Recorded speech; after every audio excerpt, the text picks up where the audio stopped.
Hi welcome to my YouTube channel. और आज हम जानेंगे कैरेक्टर कैल्शियम कैसे कैलकुलेट करते हैं, इसके फॉर्मूले के बारे में। आप लोग अक्सर जानते होंगे कि आप जब लैब में कैल्शियम टेस्ट करवाते हैं तो आपको सीरम कैल्शियम का वैल्यू मिल जाता है। लेकिन यहाँ पर कैरेक्टर कैल्शियम की क्या आवश्यकता होती है? क्या ये टेस्ट किया जाता है या मेजर किया जाता है? तो कैरेक्टर कैल्शियम हम कैलकुलेशन फॉर्मूला से काउंट करते हैं। क्यों काउंट की आवश्यकता होती है? कि जब किसी व्यक्ति में जो व्यक्ति एडमिट है उसका कैल्शियम, उसका एल्बुमिन कंटू लोअर साइड में जाता है और डॉक्टर को सिम्टम्स के आधार पर लगता है कि नहीं, इसका जो कैल्शियम होगा वो इतना लो नहीं हो सकता। तो उस कंडीशन में डॉक्टर क्या करता है? करेक्टेड कैल्शियम कैलकुलेट करता है। क्योंकि लैब से मेजर होके नहीं जाता है, यह खुद ब खुद क्लिनिशियन या जो टेक्नीशियन होते हैं, जो नर्स होती है, वो खुद काउंट करते हैं कि पेशेंट का एक्चुअली में करेक्टेड कैल्शियम कितना होगा। तो चलिए हम फार्मूले के बारे में बात करते हैं। जो करेक्टेड कैल्शियम होता है, करेक्टेड कैल्शियम, उसका जो फॉर्मूला होता है वो रहता है कि मेजर कैल्शियम, यानी कि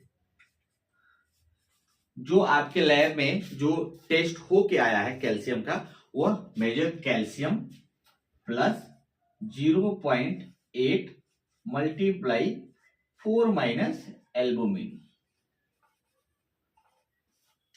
अब यहां पे आप दो चार शब्दों, पहला ये लैब से दिया गया ये वैल्यू होता है। 0.8 क्या होता है? वो कंसंट्रेटेड कैल्शियम होता है, 0.8 जो वैल्यू माना जाता है। जो 4 है वह एक एल्बुमिन का स्टैंडर्ड वैल्यू है कि अगर किसी व्यक्ति का नॉर्मल एल्बुमिन अगर होगा तो एक स्टैंडर्ड वैल्यू क्या होना चाहिए? 4 होना चाहिए। उतने में से माइनस हम एल्बुमिन करेंगे। अब फॉर एग्जांपल के लिए मान लो कि किसी व्यक्ति ने अपना कैल्शियम टेस्ट करवाया और उसका कैल्शियम का जो वैल्यू है वह 7.5 है और एल्बुमिन का जो उसका वैल्यू है 2.5 है। अब इस वैल्यू के आधार पे हमें इस कैलकुलेशन फार्मूला से हमें करेक्टेड कैल्शियम निकालना है।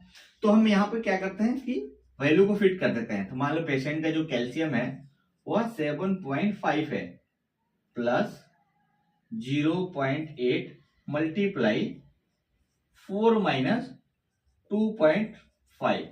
अब क्या यहाँ पे निकल गया हमारे पास? 7.5 प्लस 0.8 मल्टीप्लाई 4 माइनस 2 करोगे तो कितना बचेगा आपके पास? 1.5। अब हम क्या करेंगे? 7.5 प्लस 0.8 मल्टीप्लाई 1.5 हम करेंगे तो हमारे पास जो वैल्यू निकल के आएगी वो आएगा 1.2। यहां पर हम क्या करेंगे? दोनों को ऐड कर देंगे, 7.5 प्लस 1.2, तो ये जो वैल्यू निकल के आएगा वो कितना आएगा हमारे पास?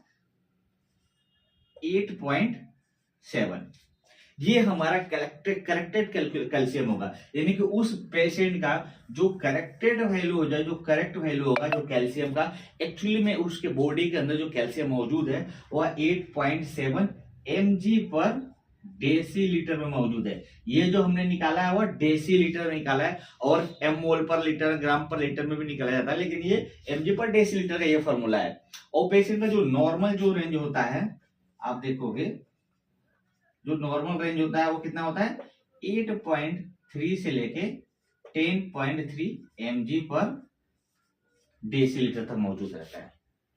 तो जब भी आप देखना, अगर किसी व्यक्ति का, किसी पेशेंट का अगर कैल्शियम और एल्बुमिन अगर लोअर आ रहा है तो हमें उस पेशेंट का करेक्टेड कैल्शियम काउंट निकालना होता है। नहीं तो पता चले कि हम इस वैल्यू के आधार पे हम पेशेंट को कंटिन्यू कैल्शियम की मेडिसिन देते जा रहे हैं और फिर उसके बॉडी के अंदर अधिकांश कैल्शियम हो जाएगा तो उसके अलग ही साइड इफेक्ट देखने को मिलता है। तो ऐसे कंडीशन में अब पेशेंट का जो वैल्यू मिला है 8.7, नॉर्मल रेंज इतना से इतना है, तो मतलब पेशेंट को कैल्शियम की ट्रीटमेंट देने की जरूरत नहीं है। पेशेंट के बॉडी के अंदर जो कैल्शियम जितना रिक्वायरमेंट है उतना मौजूद है।